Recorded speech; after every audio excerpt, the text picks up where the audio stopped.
Hello, and welcome to the Art of Living Well podcast. I'm Stephanie May Potter, and I'm here with my co-host, Marnie Dotches-Marmette. We created the Art of Living Well podcast to empower you to live your happiest, healthiest, and most authentic life.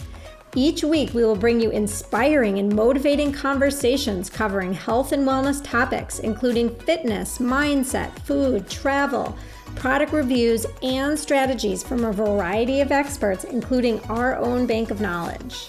We are excited to educate, motivate, and inspire you to change the way you perceive health and discover your art of living well. Get ready to feel inspired.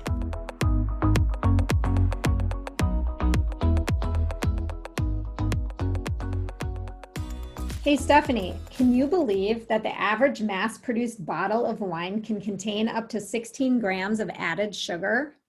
I know, that's crazy. That's more than a glazed donut. Whew, which kind of grosses me out. But anyway, we're so excited because we finally found clean crafted wine that we enjoy, that tastes good, and we don't feel like crap the next day. I am loving these Scout and Cellar wines. We've tried several of the different types, and all of them taste good, like Marnie said. And we love the fact that there's no added sugar. They're free of chemicals and pesticides. They're grown with organic grapes and sustainable farming practices. And they have very low sulfites, which are one of the things that can often cause the headaches the next day. And, you know, it's summertime, it's patio season. It's so nice to just get outside. If you enjoy having a glass of wine, we are super excited to be part of Scout and Cellar, and we do have our online shop. So you just head on over to www.scoutandcellar, that's SCOUTANDCELLAR.com/the art of living well. You can have clean crafted wine delivered to your door. Hello, and welcome to episode number 40 of the Art of Living Well podcast. We are so excited to bring you today's guest, Emily Maxson of Emily's Fresh Kitchen. Emily is a recipe developer, trained chef, and a certified health coach who loves to eat, cook, and think about food. She creates simple, healthy recipes that are adaptable to follow for different dietary theories if necessary.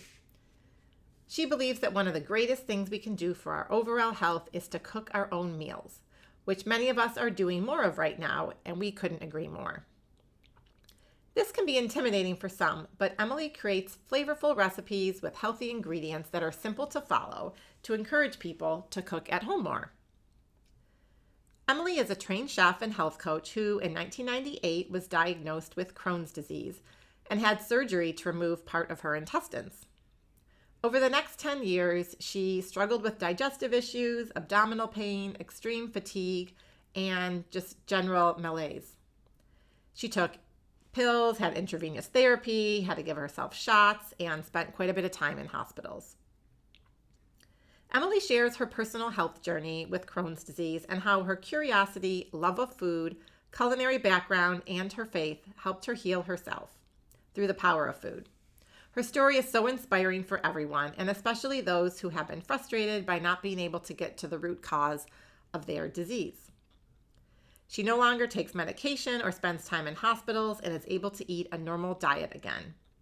And while she can tolerate most foods, she's still very conscious of what she eats, focusing on whole foods that promote healing and limiting harmful foods. In our conversation with Emily, she shares her tips for people who are looking to adopt a specific diet to address underlying health concerns, and her success and approach that will motivate you to discover the power of food as medicine. We highly recommend that you follow Emily on Instagram for the most delicious, simple, and healthy recipes. I've made so many of them recently, including the most delicious and easy peach burrata salad and chicken bruschetta, which are perfect for your summer barbecues. She's also working on a cookbook right now and a few other projects, so you definitely want to connect with her. And with that, let's get started with our conversation with Emily Maxson. And before we get into today's conversation, we have one request.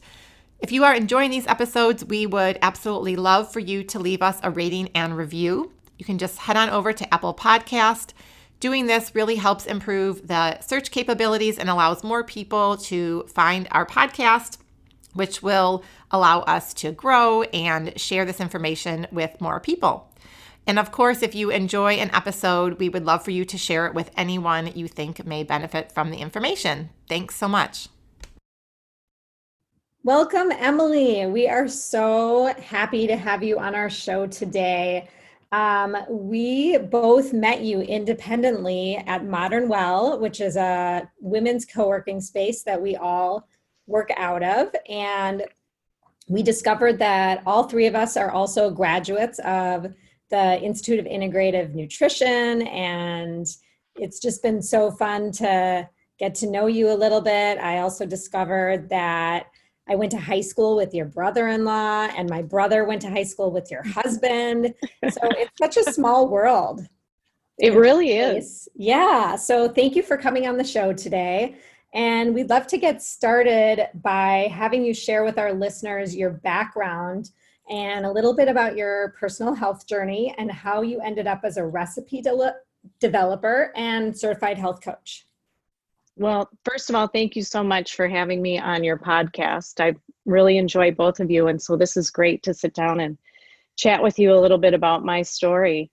I always loved to eat growing up and loved to cook. I had a neighbor when I was a young girl who I would go visit her, this woman, and she would let me make recipes in her kitchen. She would help me mix things together and create different things. And I just loved cooking, and my mom was a good cook.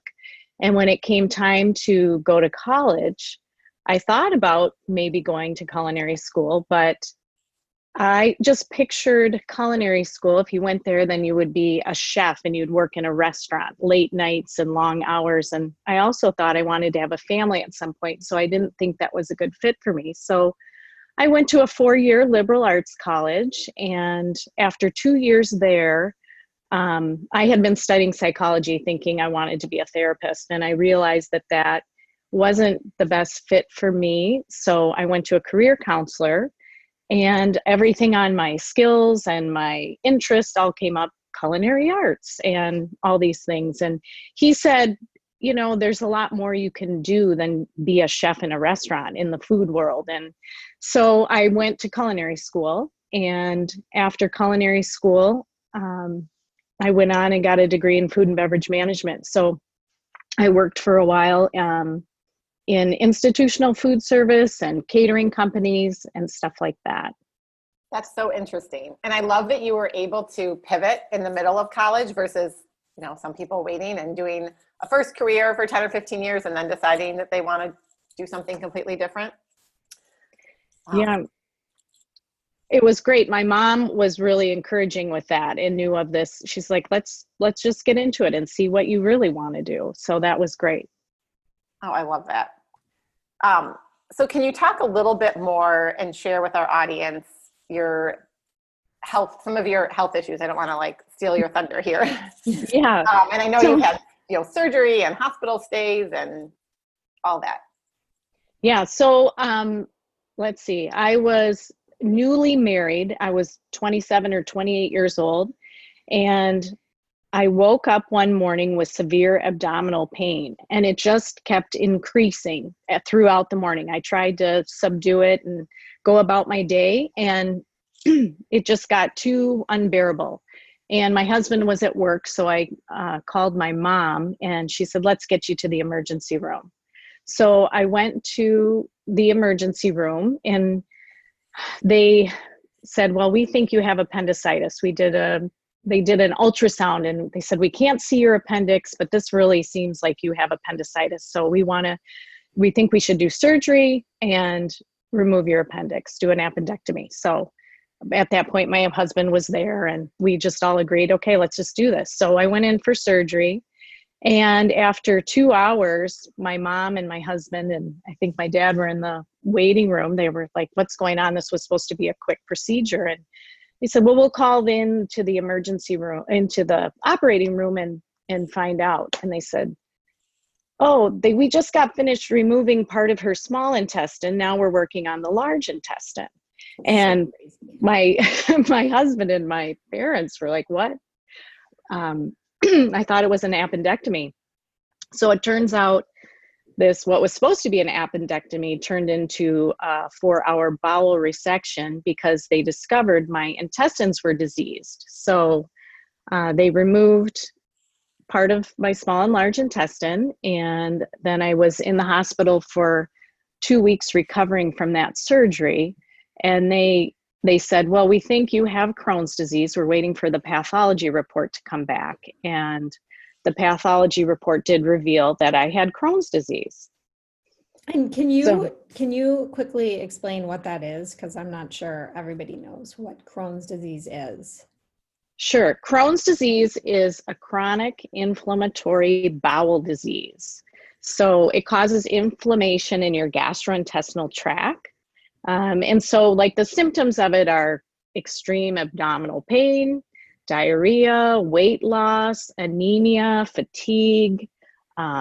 People can have skin rashes. It can affect a lot of things. But so I didn't know anything about it. I had never heard of Crohn's disease back then. That was, 30 some years ago. So we, and also there was no Wi-Fi, internet was dial-up. I didn't have a smartphone in the hospital. So, we did some research afterwards, and I followed up with my doctor at the Mayo Clinic and would go down there for appointments. But I started they put me on medication right away. And so I was taking medication, and it was managing it somewhat, but after a while I had to move on to the next medication that was stronger. It's, I call it the pharmaceutical ladder. There is, one works for a while and then it stops working and you have a lot of the terrible symptoms, and then they put you on the next stronger one and you keep working your way up the ladder. And I spent about 10 years doing that, to the point where I was going to the Mayo Clinic every 7 weeks or 8 weeks, getting infusions there. And that would make me really sick, but then it would, for about 6 weeks, keep me pretty healthy. And so I spent about 10 years controlling the disease somewhat with drugs and hospital visits. That just sounds like, well, certainly not a very pleasant experience. So were you just like fed up? I mean, you went through these 10 years, your quality of life, I'm assuming, wasn't what you'd hoped for. And did you just get to this point where you were like, I can't do this anymore, and you started looking into alternatives, or how did you kind of pivot? Well, a little bit. I mean, it would manage it for a while and I'd be feeling pretty good and think, this is okay. And like, this is just the way it is. But I started researching different dietary theories, and the doctors would tell me that it doesn't matter what I eat, which was so strange to me because it affects your gastrointestinal tract. You would think, obviously, whatever you put in your mouth travels through there. You think it would affect it. So I researched a lot of dietary theories and tried different diets, different ways of eating healthy. And eventually I came to a book called Breaking the Vicious Cycle, and by Elaine Gottschall. And that book outlines the specific carbohydrate diet. I had some people tell me to do it, to do this diet. It has success for people with Crohn's, colitis, diverticulitis, celiac, and other digestive diseases. But I love to cook and I love to eat. And I knew that the diet was very strict, and I wasn't ready to give those things up. But it was one of those things where I kept hearing about it in different ways. And I felt like God was trying to tell me something, like, you really need to do this. So, and I had also just was concerned about all these heavy pharmaceuticals I was taking that have all these side effects, like it increases your chances of getting this cancer and that cancer. And I thought, am I going to be on this stuff for the rest of my life? So I decided to follow the diet. And I like the diet because it focuses on the molecular structure of food, of carbohydrates specifically, and how what happens is my intestines were damaged. So when you have damaged intestines, it's hard for them to digest food, which causes malabsorption. And then that causes bacterial overgrowth. And then you have an increase in bad bacteria, mucus, other things that further damage your intestine and then make it difficult to absorb food. So it's a cycle, the vicious cycle. So the diet was about restricting the types of carbohydrates that you ate. So you could just eat monosaccharides, which is the most simple form of a carbohydrate. It's just one little molecule instead of chains of two or more. So easy for your body to absorb. And that would be foods like fresh fruits and vegetables, meats and fish, nuts and seeds. Let's see, what else? Oh, You're saying those are things that you can eat? Those were the things I could eat. Okay. So interesting. And then homemade yogurt was a cornerstone of it, because you couldn't have lactose, or you couldn't have sucrose or any starches. So no grains, no sugars other than honey and fruit, nothing processed, nothing pre-made. So following the diet would require a lot of time in the kitchen, which I enjoyed, but I was used to working with ingredients that I wasn't allowed to have on the diet. So it stretched me creatively, which was awesome. Turned out to be a great thing, because I learned a lot more about foods I wouldn't have normally learned about. But Emily, can you share, before we kind of go further, you talk about the foods that you could eat. And for someone, even if you don't have Crohn's, but maybe you have some other digestive type issues, can you explain what some of the foods that you needed to avoid, and the complex, the processed carbohydrates, what they can do to anyone, not just, necessarily someone that has an autoimmune condition? Right. I mean, I had to avoid all grains and starches. So I couldn't have, obviously wheat, corn, rice, any of those things, any potatoes, sweet potatoes. And those aren't necessarily bad foods for everyone. Some people are sensitive. I think we're all created differently, as we've talked about and learned in the program that we did at Institute of Integrative Nutrition. But sugar, processed foods, things, fake chemicals, things like that, which are very damaging to our intestinal tract if you have a diet heavy in those things.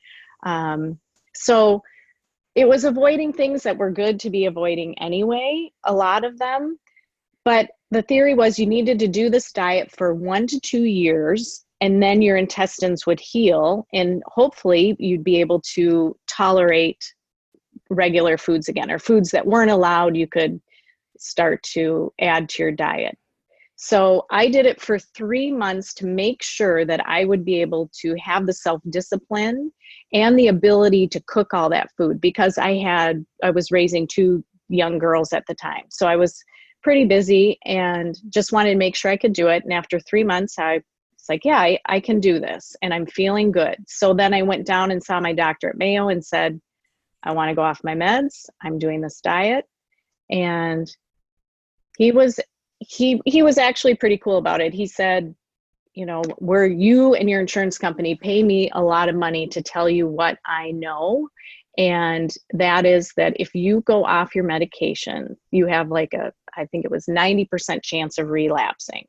And if you go off your medication for a period of time and then you need to go back on it, there's a 75% chance that it will not work. And I was at the top of that pharmaceutical ladder. So it was a big leap of faith for me, but I really believed in it. I really felt like God was directing me in this way, in this direction to do this. So I went off my meds, continued with the diet. I did it strictly for a 1.5 years. And then, I felt great. And I have been able to introduce other foods back into my diet. And that was I think I've been off the diet for 11 years. And I have not been on any meds. I have not been in the hospital. Last February, I was down at Mayo and had a colonoscopy, and I was all clean. They didn't see any disease. So That's it's amazing. just amazing.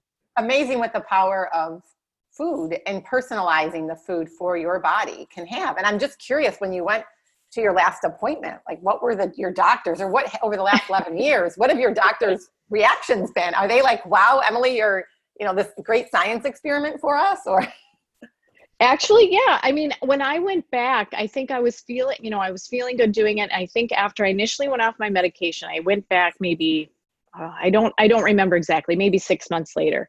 And they just said, wow, we thought you would be back within a couple months. This is fantastic.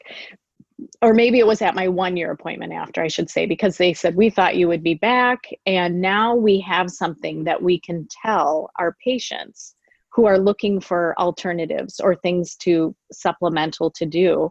And so we can say we have a patient who has had success with the specific carbohydrate diet. And they had heard about the diet. My doctor knew of the diet. He said, unfortunately, they don't do trials on diets because there's no money in it. So I think he thought that there was a grant coming for that, which was pretty cool. But yeah, so hopefully they could tell other people that could do it too. Well, and one of the challenges. I was just going to say, it's nice that your doctor's open to that. Was, open and willing, because a lot of, I think, doctors are not. I agree. I was kind of scared to tell him because we had been on this journey together for 10 years, with surgeries and hospitalizations and different medications. And yeah, but he was great. I give him a lot of credit for that.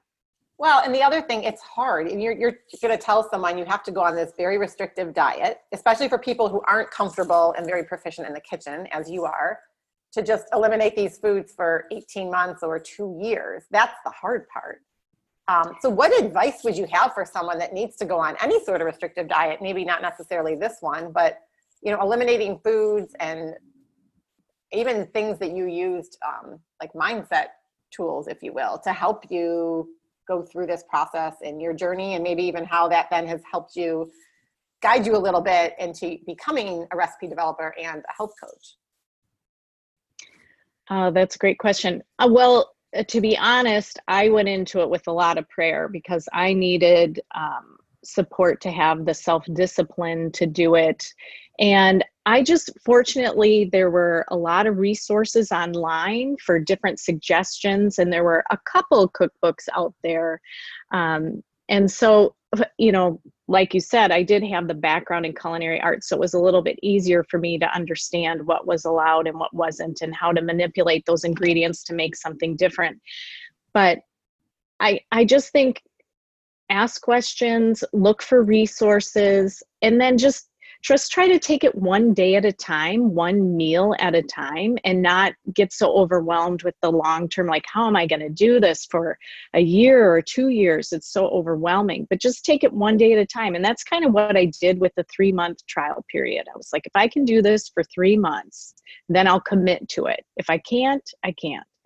And so I would suggest that. And actually today there are so many great products on the market that are grain-free, that are refined sugar-free, bottled sauces and dressings that you could have on this diet now that were not available when I was doing it.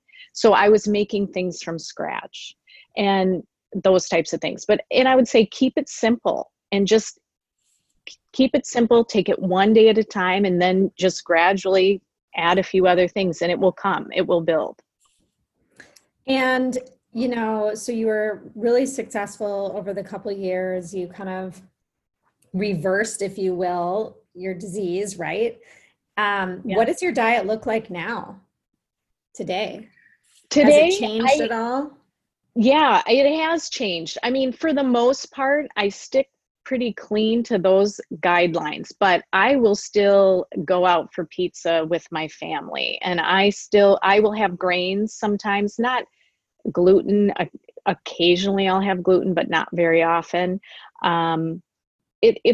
I just don't ever want to go back. It's nice that I have food freedom now, and I try to embrace that and enjoy it. But I pull myself, I just try to keep it in check and try to have that 80-20 balance, if you will. And have you kind of figured out your threshold? Like, you can go out for pizza with your family and not feel any effects, but maybe if you did it 3 nights in a row, you would feel sick or whatever. Like, do you kind of know your body? Well, and I actually could do it 3 nights in a row because now I am pretty healthy. And when I travel, especially if I go to cities that are known for food like New York or in Italy or whatever, I mean, I will eat the stuff there. And then when I come home, I just kind of reset myself. And that's kind of where I came up with my cleanses, just doing the 3-day raw detox where just drinking smoothies and eating raw crackers and things like that, just to eliminate all that stuff and kind of get myself back on track. Which I think I shared with you in previous conversations. I thought they were called juice cleanses, but you corrected me that they're just cleanses. Yours was like the first one I ever did in my whole life multiple years ago. And I did it a number of times with a friend of mine. So I thought it was another one of those small world connections. I had researched because I couldn't have certain things when I was on the diet. I got into the raw food world because it was like, well, I want a cracker. Well, I can't have any crackers. And so I learned how to make crackers in my dehydrator out of seeds and nuts and they were delicious. Almond flour. Oh, thank you. Really good. I remember I would like nibble on it to savor it. I think I have to try some of these crackers. I'll bring you some. Yeah. Well, okay. First of all, I love following all the recipes that you post on Instagram. And I can also attest to when you go travel, you always post pictures of this delicious food. You're clearly living life and you have food freedom as you document from all your travels with your family. But, I love as a recipe developer, you're able to create these dishes that can easily be adopted for different dietary preferences and lifestyles. You clearly understand the concept of bioindividuality, which all of us learned in IIN. You kind of touched on that earlier. Just every one of us is unique. And so what we need, our food the food that can be medicine for me, maybe poison for you, right? But your recipes are simple, yet so flavorful, lots of fresh flavors and whole foods that someone wouldn't necessarily even think, oh, that's healthy or that's gluten-free. So how do you incorporate your nutritional science background and then with the foods that are helpful to maintain, healthy gut and microbiome and, can potentially fight disease as you've done for yourself? How do you do all that in the creation of your recipes? Well, I think of when I create recipes of things that I would like to eat or things that I've enjoyed eating that are not the best for me, and then how to adapt that and how I could make substitutions. And that's kind of been fun for me to create and come up with those substitutions and find out sometimes that I like the new version better than the old version, and certainly feel better when I eat it. And just with my own dietary restrictions that I had to go through, also having other people in my family, my husband's family, that have had to follow different restrictive diets for health reasons at different times in their lives, I do a lot of cooking for the family. So when we're all together, so I would create meals that could be adapted to their different dietary restrictions, whatever that may be. And I think it's important. I think eating together, sharing a meal together is an important thing. It's a big part of our culture. And just to have everyone be able to enjoy the same meal together and not have it so separate was kind of my goal. So I like to my goal is just to share recipes that are healthy and nutritious that everybody can enjoy and that people can make. I think we need to get back into our kitchens. It's so important to be cooking our own food. And now is a great time to be doing that. Everyone during, stay at home and this Corona pandemic is doing more, but your recipes are not only delicious and fresh, but also nourishing, which I love. Oh, you're sweet. Thank you. they're beautiful to look at too on your Instagram. Everyone needs to go check out your Instagram, Emily's Fresh Kitchen. But as the temps are getting warmer now and everybody is home and people are starting to fire up the grill, what is one of your favorite summer recipes to throw on the grill? Or it doesn't have to be on the grill, but what's one of your favorites? Grilling. I love grilling. So I do it all the time in the summer. The avocado burgers are a big one that our family really loves. And that's just ground beef with avocado and green chilies and garlic and stuff mixed into the patty. That's a good one. Also, the grilled Asian chicken thighs are a popular one for groups. I find that if I'm cooking for a large group, like my daughter's soccer team or something like that, it's great to make a double or triple batch of those and cook it up and serve on the grill and serve it with a salad. And it's a nice change from brats and burgers. But yeah, so those would be two things I really like to grill. I love grilling vegetables. I had my husband make the grilled Asian chicken thighs the other night. I just screenshotted or I sent him on Instagram the recipe, and they were delicious. We devoured them. Everyone devoured them. They were gone.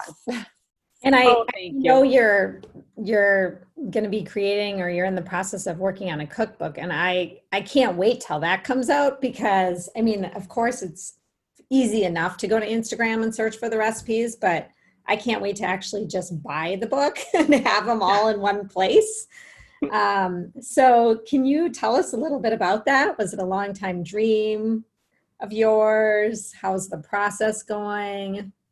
Yeah, thank you. It has been a long time dream of mine to publish a cookbook. So I've been working on creating my recipes, actually writing them down, because I do a lot of cooking just freehand and don't write down the ingredients. And so just doing a blog and posting my recipes there and having an Instagram account has been really good for me to get organized with it. And then, of course, working with Baylin from Bailu Photography. She's amazing, as you guys know her from Modern Well. Also, it's been great to do these photo shoots with her where I make the food and she takes the pictures, and it just helps me acquire all of this as I'm slowly accumulating all my recipes and photos of them. And now I'm working on writing my book proposal, putting that all together, and some other things along with it to work on my book proposal. So I'm getting close to that, and that's been a really fun experience, and it takes time, and I've been working at it, and it's great. So I hope it works out. I'm excited. Oh, I know it will. It'll be great. So we talked a little bit about how one of the best, I guess, pieces of advice you can give to people is just get in the kitchen and start cooking. Mm-hmm. Can you leave our listeners with a few practical tips that they can implement when it comes not to just cooking, but making meals that will help, nourish the body, boost your immune system, fight disease, kind of using food as medicine, especially for those that aren't as comfortable in the kitchen? Right. Sure. I think don't overcomplicate it. You can keep it simple. And I know that old saying about shop the perimeter of your grocery store. Mm-hmm. Hit the produce section, get stuff that was grown or born. I mean, that it was not as minimally processed as possible, just using fresh ingredients, like just even, a nice piece of fish or some chicken or whatever kind of meat you like, and then a fresh salad. It doesn't have to be complicated. And just with a few simple seasonings, you can make a really good, simple meal. And yeah, I guess I would just suggest that. What would be your top, like if you could only have 3 seasonings with you, to make all your meals for the week, what would they be? Is garlic one? I definitely chopped garlic. I chop up garlic once in my mini food prep and add olive oil to it and keep it in the fridge because I add a lot of garlic. That's a great idea, by the way. Yeah, it's so easy. It's been great. I love doing that because I just want a scoop of it, and it's easy to do in your mini food processor or a big one if you want. But How long will that last in your fridge? I wouldn't keep it in there longer than a week. I mean, probably 5 days. You keep it covered in olive oil though, so that it, can't get exposed and get bacteria. But I think I have a little thing on that on maybe my Instagram or my website, but Okay. I can post it again. Garlic for sure. I love cumin. I use that a lot. Let me think. That's an interesting one because I do love cumin too, but I rarely cook with it. It's in a lot of my recipes. I start Yeah. to, oh my gosh, am I doing this too much? Citrus for sure. You need like some acid. You need lemons or limes. I like white pepper. It's a little bit milder than, well, it has a little kick, but it especially if you're doing something that you don't want to show the color of the black pepper. But yeah, I don't know. I would like, yeah. So your Instagram feed, like we talked about, is absolutely beautiful. It looks delicious when you're looking at it. And many of the recipes are pretty simple. How can people find you? Where's the blog? Where's the Instagram feed? Yeah, thank you. My blog is emilysfreshkitchen.com. And that's the same for my Instagram, Emily's Fresh Kitchen. Yeah. Awesome. And then one final question that we like to ask all of our guests is, what does the art of living well mean to you? I know this is such a good question that you ask everybody, and I can think of a lot of different things. I think when I think of people that I think live well, I think they're people who love themselves and love other people. And I think the reason they're able to do that is because they have a understanding in their soul that God loves them. So then they know that they are valued and worthy. And then that makes them able to love other people. And I think those types of people live life with gratitude, and they have grace for other people. And when you live like that, I think it's a natural, other things fall into place, like nourishing your body through good food and exercise and taking care of yourself, because you know that you're valuable and that you value other people too. So yeah, that's what I think of. And that's what I strive for. That's beautiful. That's such great insight. Well, thank you so much, Emily, for coming on the Art of Living Well podcast today. We will link up everything in our show notes. It was so nice to have you. I have heard about your famous chocolate chip cookie recipe, and I still haven't made it yet, but I'm hoping to put my kids on that sometime soon. Okay, Emily, I have to share my daughter, those Almond Joy bars, I think that's what you call them. Yes. We've now made them 4 times. I eat them now every single night. This is confessions of a, sweet tooth-aholic here. They're so good, but they're not, there's oats and almond butter and almonds, and you can almost eat them for breakfast, and we use really good high dark chocolate chips in them. But she just makes them on her own. She's like, Mom, can I make them? And I'm, of course, we say yes. Well, maybe we should try that instead of the cookies. And they're bars. So they're just, they're easy to make. But yeah. I think she makes them, and then I end up eating all of them. But anyway, it's all good. How nice to have your daughter cooking. That's wonderful. It is.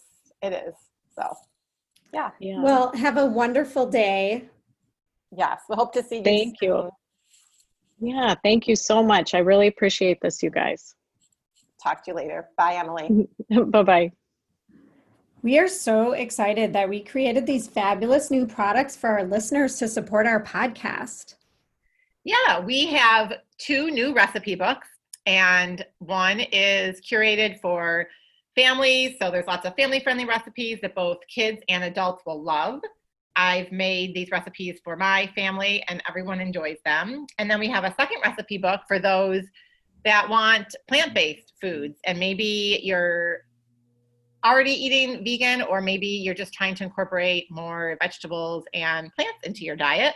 They both have shopping lists, and they're made with ingredients that you can find at almost any grocery store. You don't need to go to like a specialty store to find these ingredients. And we also created a Minneapolis Healthy Restaurant Guide, and we're really excited about it. We want to support our local restaurants, and it's really meant for you to find little gems in town that maybe you didn't know about. It gives you a chance to eat healthy out in a restaurant.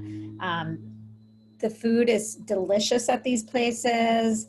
They're sourcing local, sustainable foods, and we're just really excited to support our local healthy restaurant community. And then the last product that we created is our favorite Art of Living Well podcast water bottle. It's 24 ounces. You may have heard us talk about this on stories because it serves both hot and cold beverages. There's a straw. You can use it or use it without the straw, and it's perfect for on the go, at home, wherever, and it'll help keep you hydrated. So we'd love for you to try our products and support our podcast.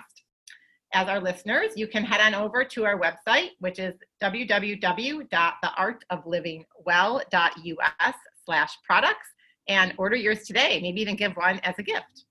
And also, just to let you know, we priced all of these products pretty low so that everybody could enjoy them. $7 per guide, $20 for the water bottle, and we'd love your support.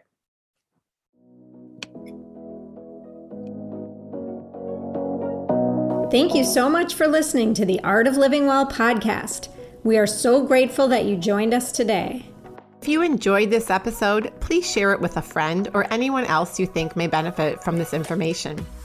We'd love for you to subscribe to our podcast, leave us a review, and tag the Art of Living Well podcast on social media.